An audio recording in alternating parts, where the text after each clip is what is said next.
From what we have learned in last 3 chapters, that a king in check should get out of the same immediately by application of the any of the 3 principles, that is moving the king to a safe square or blocking the check or capturing the piece which is giving check. If it cannot remove check by any of the 3 principles we have learned, then we basically reach the objective of the game of chess, and that is checkmate. It means the game ends in a victory for the player who has delivered the final check. Let us have a look at 5 illustrations where the position is checkmate. So the first position before you, we see the queen on e5 giving check to the king on e7. Here we see black king cannot go to e8, d6, e6 or f6, nor he can block anything, does not have any chessmen to come here on e6, or nor he can capture the queen on e5. It means this position is check and mate, and here white is declared as the victor. In position number 2, we see the white rook on e8 giving check to the black king on g8, and we see that black king has no flight square.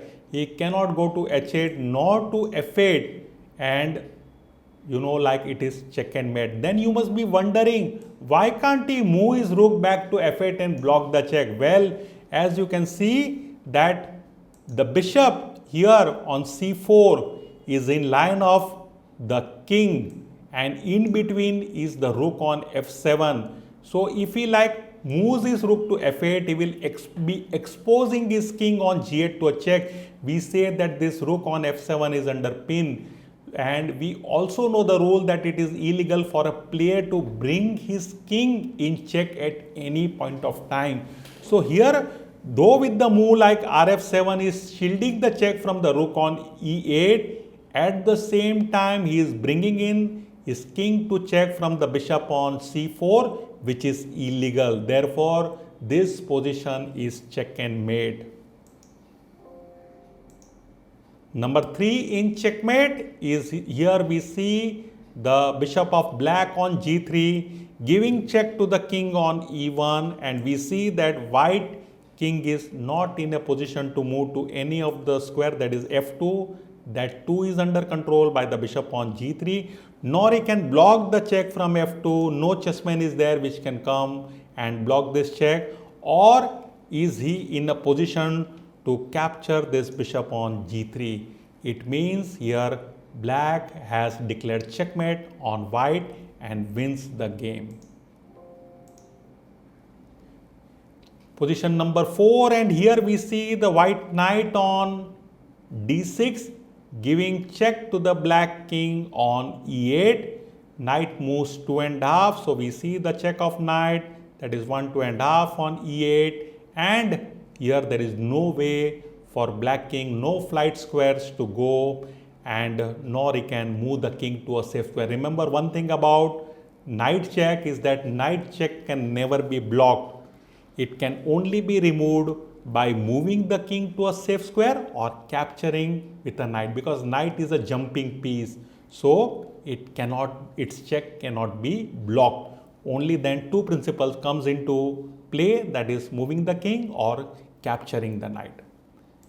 And finally, we see the white king in checkmate.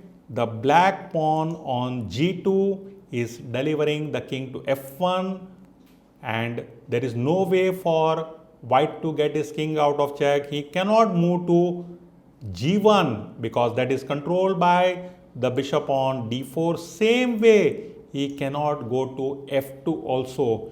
We have also learned that it is not possible for a player to bring his king on check. That means he cannot capture the pawn on g2 as it is protected by the pawn on f3. It means that this is a checkmate too. So I hope you have understood these principles. I would recommend that you solve the positions given in level 1 book, where there are different positions and a few are of check and others are checkmate. So you have to identify as to which is a checkmate and which is only a check. It means where the king has a way to get out of check. So with this, you will be cementing the understanding of a very important chapter, that is check and checkmate. With this, I take your leave for now and will be back with the next chapter in this series of introduction to chess. Bye for now.